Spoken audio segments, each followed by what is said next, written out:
Pandian store சீரியலில் அடுத்த வரை எபிசோடில் நம்ம சக்திவேல் இருந்துட்டு சீக்கிரமாக டைம் வாங்கிட்டு இருக்கடா, அதனால் கடையை திறந்துடலாம் அப்படின்னு சொல்லிட்டு எல்லாரையும் கூட்டிக்கிட்டு கிளம்புறாங்க.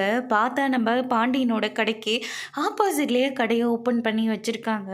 காந்திமதி இருந்துட்டு சக்திவேல் என்னடா இது எல்லாமே மாப்பிள்ளைக்கு கடை ஆப்போசிட்லேயே கடையை பார்த்து வச்சுருக்கீங்க.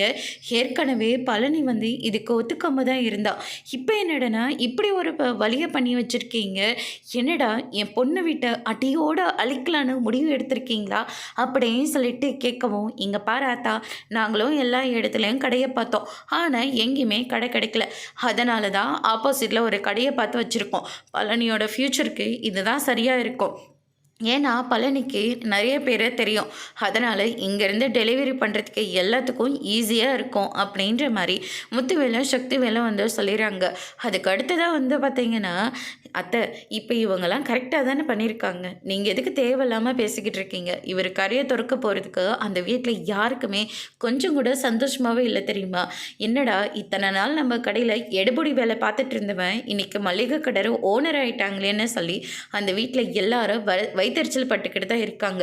யாருமே சந்தோஷப்படலை. அவங்க கடைக்கு எதிர்த்தாப்புல நாங்கள் கடையை ஆரம்பித்ததே எனக்கு ரொம்ப சந்தோஷம்தான் அப்படின்னு சொல்லிட்டு சுகன்யா ஒரு பக்கம் சொல்லிக்கிட்டு இருக்காங்க. பழனிக்கிட்ட வியாபாரம் பார்த்த எல்லாருமே அவங்க கடையிலே எல்லா சரக்கையும் வாங்கிட்டு போகிறாங்க. பாண்டியன் பயங்கர அதிர்ச்சியில் இருக்காரு. அதோட இன்னைக்கான பிரம்பு முடிச்சிருக்காங்க.